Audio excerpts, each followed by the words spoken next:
Hey, good morning to everybody. Happy Monday. It's Daryl here. It's bright and freaking early, man. It's 3 a.m. here in Connecticut on the East Coast.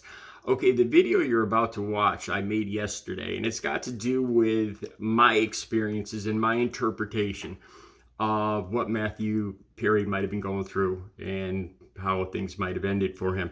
And like I said, this is my experience, and I wanted to add this one little 30-second clip here to this because in the clip you're going to see, I refer more to hallucinogens, and from what I've seen now, ketamine is considered an anesthetic and with hallucinogenic properties. So I just want to make that clear. I wanted to add this little piece of video onto the video you're about to watch, just to make that clear. I don't have what I have experience with was microdosing and hallucinogens, and I'm going to talk about that. And not just microdosing, but larger dosing more of the time.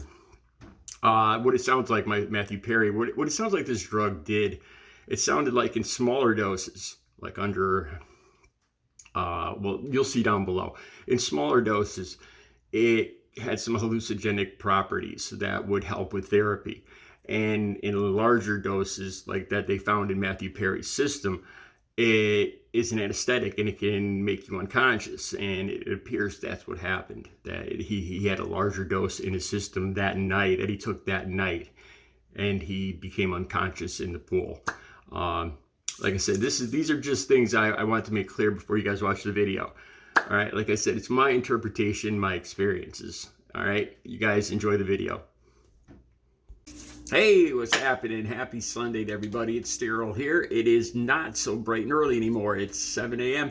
here in Connecticut on the East Coast. Okay, sometimes when I do a video, especially if I'm talking about recovery or the life I used to lead, especially subjects like that, I don't just do a video in the morning and then just forget about it, like in the rest of the day. Like yesterday when I did the video about Matthew Perry.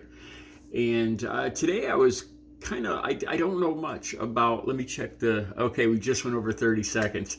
I don't know much about the ketamine infusion therapy, I guess what it was called. And like I said, back when I was using, before 2006, I've been clean and sober since October 23rd, 2006. I'm sure the people that watch my channel are probably getting sick of me saying that, but it's something to be proud of. Ketamine wasn't really around. And as I went through the day yesterday, I mentioned in yesterday's video, like I said, I believe that ketamine is considered an hallucinogen.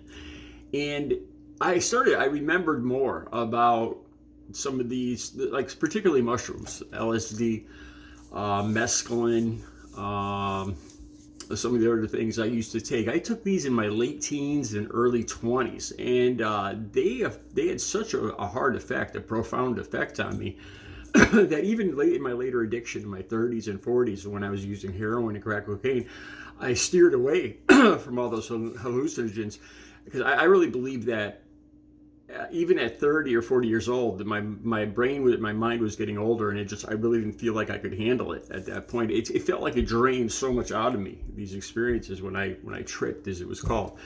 And yesterday, as I went throughout the day, I remembered talking to other people. After I had some experience tripping, some of the other people around me, I guess you call them friends or whatever, were talking about wanting to experience it using LSD or mescaline or mushrooms in particular was very popular.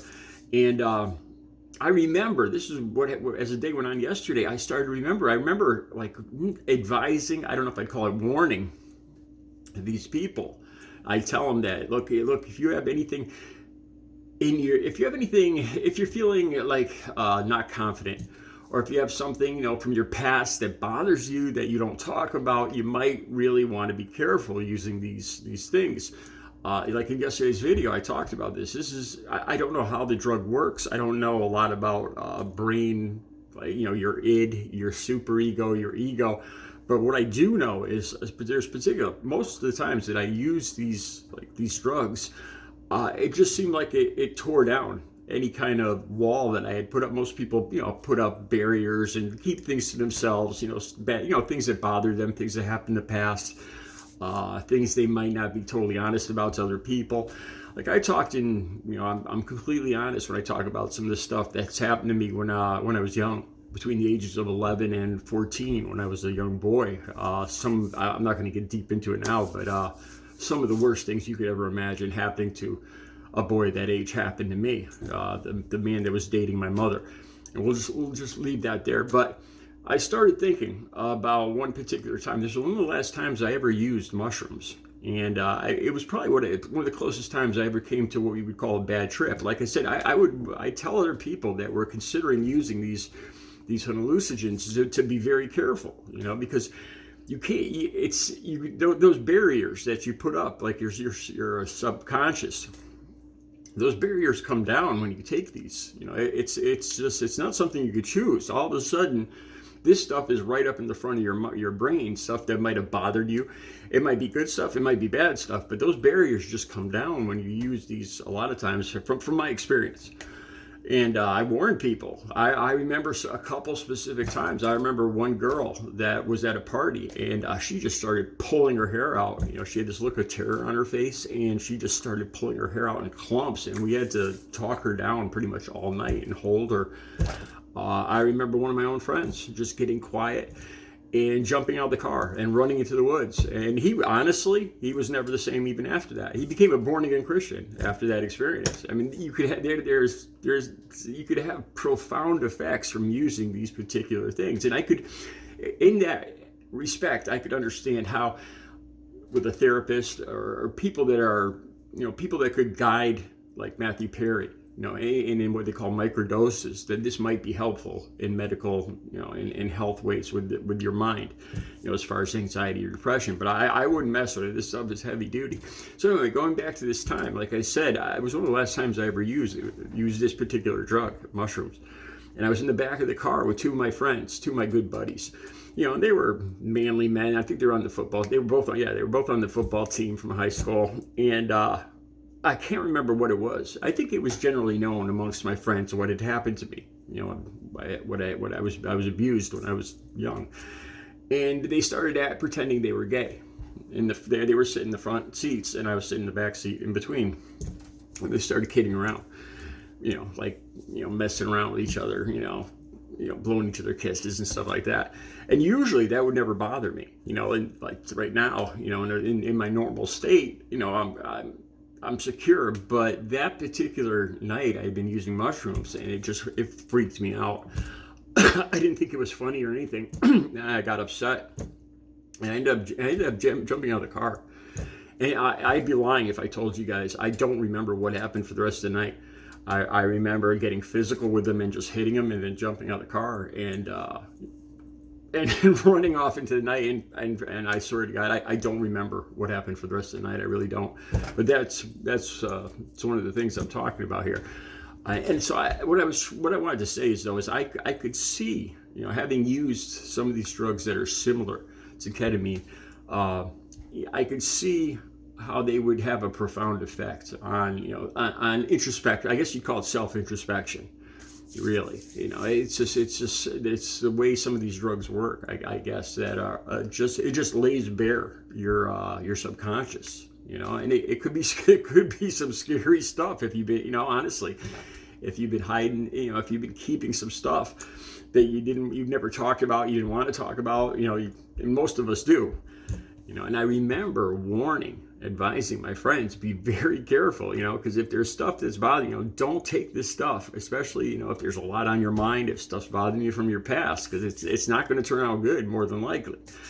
And that's what I remembered yesterday. Now, next thing I don't know if these are corrections, but in yesterday's video, I talked about how I went to the methadone clinic. And when I was talking about that, I said that back when I first started there in 2006, I said that there was more regulations, which there were, and there was, I think it was weekly random urines, so that was good. I thought if it wasn't for that, I would have never gotten clean. That's what I needed when I was a full-blown addict. And they had what they call bottle returns. You'd have to, once you got some bottles to take home, they'd call you up out of the blue, and you'd have to bring your bottles in to make sure that you weren't selling them or using more of them. You were required to go to NA and AA meetings. But one of the things I mentioned in yesterday's video I said that some of the counselors were past addicts, and I kind of made it sound like that was one of the good. It is one of the good things, but when as I went through the day yesterday, I remembered that the one counselor when I finally got clean and sober on October 23rd, 2006, it was a counselor that was not an addict. That was just that was just a regular school taught counselor, I guess you could say. So I kind of wanted to correct that. Because it was kind of, she played hardball with me, and I'm going to tell you guys about that. After I'd been going there for about 2 or 3 months, I don't think when you first start going to this is back in 2006, it might be different now, but when you first start going there, they don't expect you, they know you're going to, mess up here and there. You'd have your random weekly urines when you first start. And, of course, I was able to quit using the opiates because of the methadone. It stopped the cravings. But I started using more crack cocaine, and I was using it. I was really trying, to cut it out. But every couple of weeks, I'd test positive again, and it came to it was about the second or third month, like I said. And this counselor, I think her name was Christine or Chris. I don't. This was 17 years ago. And like I said, she wasn't a past addict, but she's the one I credit for me finally, one of the people that finally helped me get clean and sober. And she played hardball. I went in, I would test positive for cocaine every so often, every couple of weeks. And it got to this point, like I think it was about 3 months in, where she just said, enough of this shit, Daryl, no more. She used those words, and it kind of stunned me. And I was about 41 years old. She was in her 20s. And I don't know, it kind of stunned me, and she just laid it bare. She says, this has got to stop, or, you're out of the program, and I remember getting in my car, and I remember when you quit opiates and stuff like that, a lot of your emotions come back to the surface, and you get very emotional because you've been stuffing down those emotions for so long, and that was already happening with me. And I went to a parking lot, and I parked my car, and I started crying. Bawling, I was like, how dare she, she swore at me, and I was scared, and I was upset, and I was like blaming her for swearing at me, like that was like I should report her for swearing at, but the truth was I was afraid because I knew I was going to have to give up my best friend, my love, cocaine, and that's right where I made the decision. Where it's one of the times like that I might have relapsed one more time. Like I said, I've told you guys about that in other videos, where I was sitting in the parking lot waiting to give somebody my last $20 in change, somebody I didn't even know. And I was sitting in a cold, dark parking lot on October 23rd, 2006, for hours waiting to meet this person just to give them the last of my change for a $20 piece. And they never showed up. And that was the last day I ever used. But I have to credit this counselor for playing hardball with me and just saying, this has got to stop or you're out. No more kid gloves. You get with the program and, you get clean, not here and now, or you're out, and I knew that going back to the hell of addiction, I knew the program was helping me. Like I said, I had a moment of clarity is what they call it. And I was like, holy cow, I could actually do this. This is possible. I'm not going to die an addict. And I really wanted this program. I wanted to be clean and sober. I thought it was possible. For the first time in 20 years, I actually had hope, and it scared me that she was, laying down the law. And so I just wanted to mention that because in yesterday's video, I talked about how a lot of the counselors were previous addicts. And I neglected to mention this one person that was not a previous addict. She was just, a straight person that went to school for counseling that wanted to help people. And I credit her with saving my life, really, helping me be where I am today, being a productive, happy, healthy member of society again. Recovery is possible. You guys have a good Sunday.